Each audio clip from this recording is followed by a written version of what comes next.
Everyone, welcome back. It's Melanie, your She Shed Scrapper. So today I am back with a one-page layout using the Bright and Bold collection from Vicki Boutin. I am going to be including 4 photos on this layout and kind of making maybe like a pocket page, so to speak, on a 12 by 12 layout without the actual pockets, I guess. We're kind of going to be piecing it together. Kind of like, I guess, I don't know if you know of the company, Mosaic Memories, I think is what they're called. So I just have these 4, they're kind of random photos, but they are all from a time that my kids spent weeks at my in-laws, and so these are some of the photos that they sent us during those weeks. There's not really a theme to the photos, so to speak, so I did or have been struggling to document them. I did a few of them with one of my scrap room kits this month. That was up at the beginning of the month. And I followed along with that sketch, which worked out really nice. So you can see I'm kind of trying to figure out what to use, I guess, for my spaces, I guess you could say. So I did want stories to tell as my title, and because there's kind of that small space in between these 2 photos, I thought that would be a good spot for the title there. I am going to leave a white border around everything, which I think did make it a little bit trickier. So this one took me a little bit of time, and it's probably not my favorite, but it was a good way to document all of these kind of random photos here. So it just was a lot of measuring and a lot of cutting, I guess. I did use some scrap pieces, so this is one of them. Did not cut very well whatsoever. I think it's time to change my blade, and I've just been procrastinating. So I did actually rough up the edges because, like, you can see it did not cut very well at all. So roughing up the edges helps kind of cover up any of those blemishes there. So again, just trying to use some scraps up. I think I'll use another one somewhere else as well. I have the project pad. When Joanne was going out of business, I ended up getting some of this collection, and the rest I got at She Loves Color. So kind of have bits and pieces of it all. I did decide to kind of switch up maybe the arrangement of the photos from the original. I want to journal, and so I'm going to use this card here. So that's going to be where I journal. And you can see I'm just kind of playing around with different placements because I have to figure out, every little space I leave open, I guess, is another cut, another measurement, another cut. So I probably will not continue to create like this because it was time consuming, just making sure that everything was cut perfectly.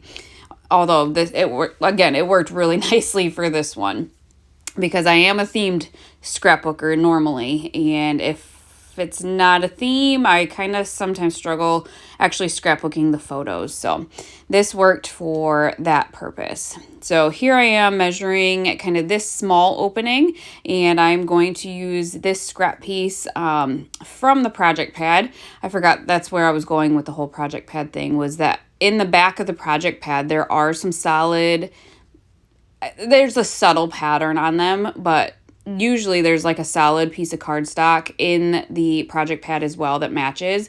So I really do like the project pads for that. I think it's also a great way to kind of dig into a collection without overcommitting, I guess, buying everything. So there's a 12 by 12 sticker sheet. There's usually a second sticker sheet, and in this one it was an alpha.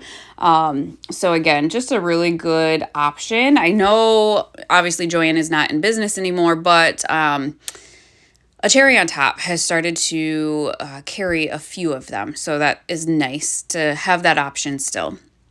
So just bringing in lots of different colors. I loved this blue paper. I think it's a really pretty blue. So I'm going to recut it because, again, obviously I didn't cut it the way I wanted it. I learned too with the Cherry on Top weekly sketch challenge from last week that yeah, you should cut bigger and then trim it off, and not, waste paper.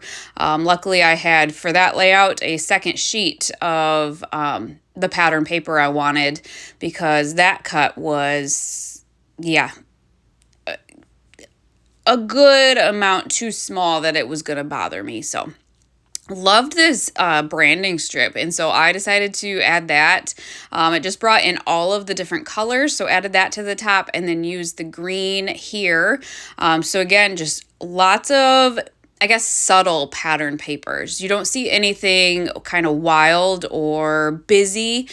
Here's another one of those solid pieces from the back of the paper project pad. And you can see that it just has a very subtle line to it, kind of like a stripe. So once I get this last pattern paper down, I will start embellishing.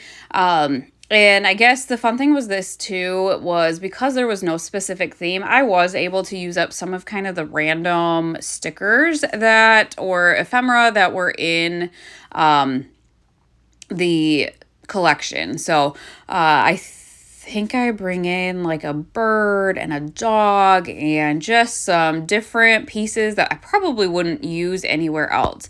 But what I did like was that there were these ice cream cones, and in that top left photo, they are on the steps eating ice cream cones. So I at least got, some themed embellishments in there. But I did kind of try to embellish on each of the little pattern paper squares. Again, there was another fun kind of circular element with a phrase that I decided just to add to the bottom.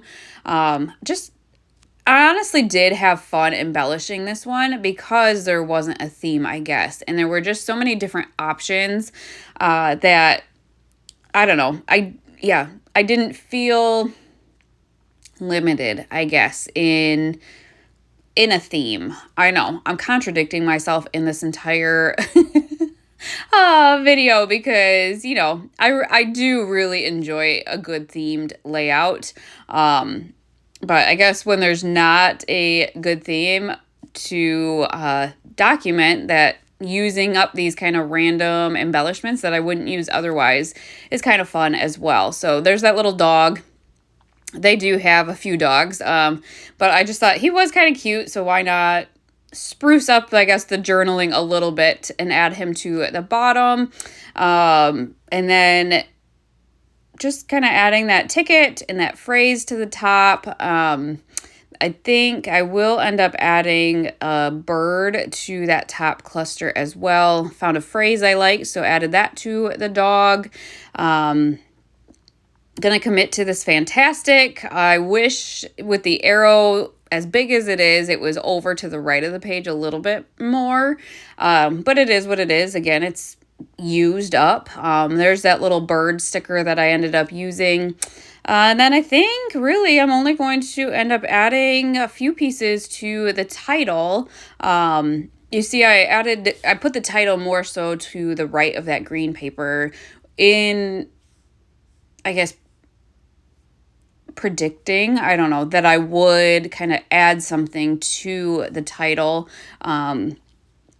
whether it be like a ticket. I did try that at one point, but it was too large. So I'm going to add that clip there, and then I will just add these gold stars, and then there's circles with gold stars in them. So again, just using up what I have on this sticker sheet, filling in the different spaces, using the pieces. This was not maybe one of my favorite collections, and that's why it took me until Joanne went out of business to end up purchasing it. But I have got quite a few layouts created with it, and I had a few extra pieces from She Loves Colors. So it all works out. I'm probably close to the end of using this one. Maybe I'll throw it in with, I think it would match perfectly with Sweet Rush. So maybe I'll throw it in with that. But that's going to finish off this layout. I will link Bright and Bold down below if you like what you see, and we will see you next time. Bye, guys.